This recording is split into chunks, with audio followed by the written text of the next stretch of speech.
ran yelum en la deng en loy ga ga en yaran manen ku kwai ran yelum en la deng en loy ga ga agi jating alwan agi jating aloy ran bai pana aji ku wa piang aloy ba ko moy ran ti dom purong agi jating alwan agi jating aloy ran bai pana aji ku wa piang aloy ba ko moy ran ti dom purong moy tu ga jela nyoy wang to ku pur gom da kulok en tema ko pi ga twetin unatiran landom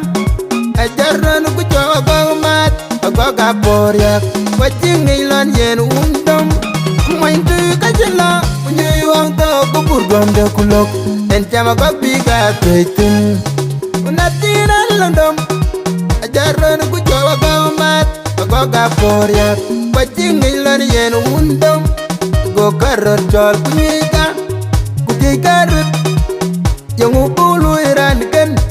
ran wajo bakul jebang go gamalo jumuku wal damit agairane kurai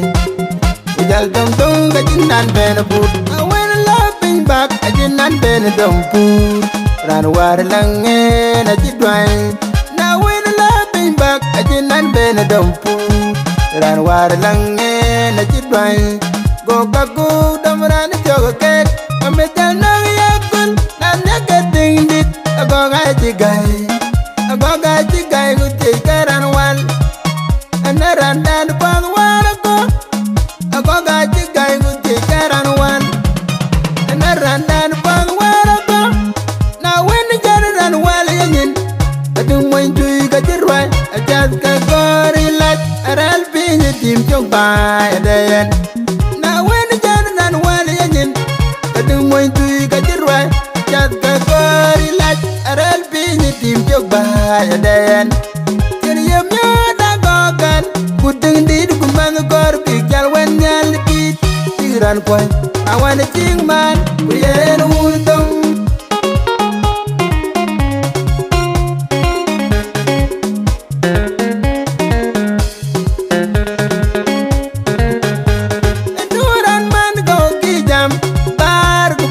jamuin jangan padu kuraraj aje kojogok kabagwang minyak atara kogen kinarej bai panda atara kogen kinarej bai jenuk banyak kira makol cintiar general akol kurku jolo ibale wak tamrot na laweng tong yang kacweri ten bijuk dai da chweri ring banyak kira makol cintiar akol kurku ga chuloy mayandi randel guir gujel aletu kata ya weyo mayandir kana rejel tong tu tati nunang kia kol wana wapeng lim danen utang tu siksi nunang kia kol wana wapeng lim tano kaka wajat kwaliam liati kong loiran bai nang kiran nyentin ayaman kujaga kol kawiban tong tu tati nunang kia kol wana wapeng lim tano dong tu 16 nang jabal wana waping nim danan kaka wajat kwaliam liap ti kong loiran bai nang kiran ngintin ayaman kujaga kol kawiban bai kirin lej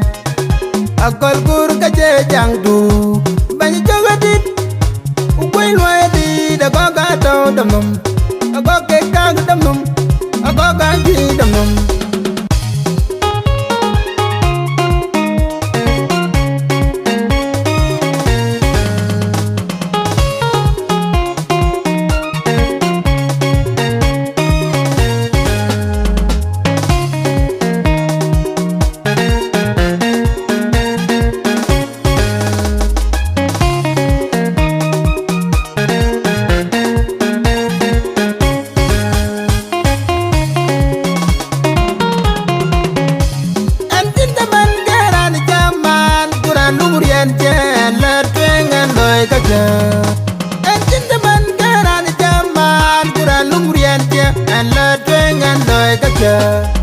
en yaran manen ku kwairan yelum en la deng en loy ga en yaran manen ku kwairan yelum en la deng en loy ga agi jating alwan ran bai pana como intuiran di dompuro kijating aloeran bai bana ajir ko wabiang aloe go como intuiran di dompuro mointui kajela unyui wang to kubur dom de kulok entema babi ga tuitin unatiran londom ajaran ku jawa go mat go ga porya wajing ilon yen undom mointui kajela unyui wang to kubur dom de kulok entema babi ga tuitin unatiran londom ajaran ku jawa go mat go ga porya wajing ilon yen undom go karor jol kunyika kutikarut yang upulu iran ken ran wajo bakul jebang go gambalo cumu kuwal damit agairan ne kuroi ujal dompung gajinan ben put awen laping bak ajinan ben dompur ran war lange na jidwai na wen laping bak ajinan ben dompur ran war lange na jidwai go kagu damran jogo kek ametal nang yakon na nagating dit go gaji gai guti karan wan anaran dan bang warako go gaji gai guti karan wan anaran dan bang warako na wen jaran wal yanin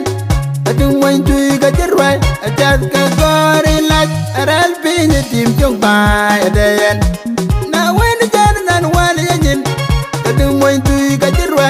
jat ka gori laj aral pinyi tim jog bahaya dayan kini yem yoda gogan kudeng did kumang gor pikal wan nyal kit tiran kwan awan cing man kuyen undom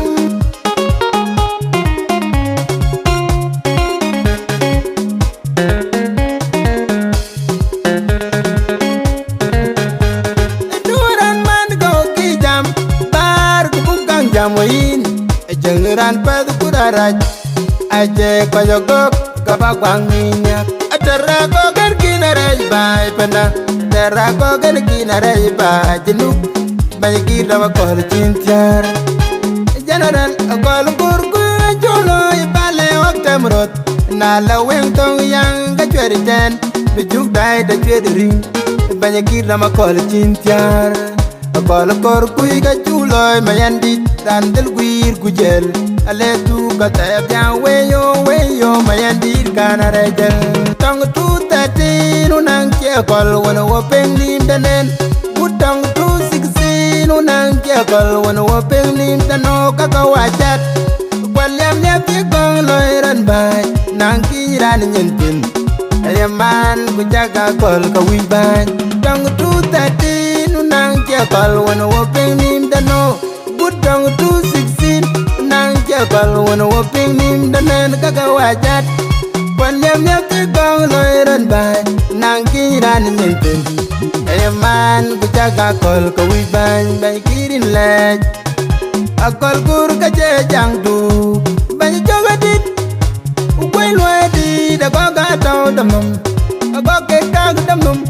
agoga ji damum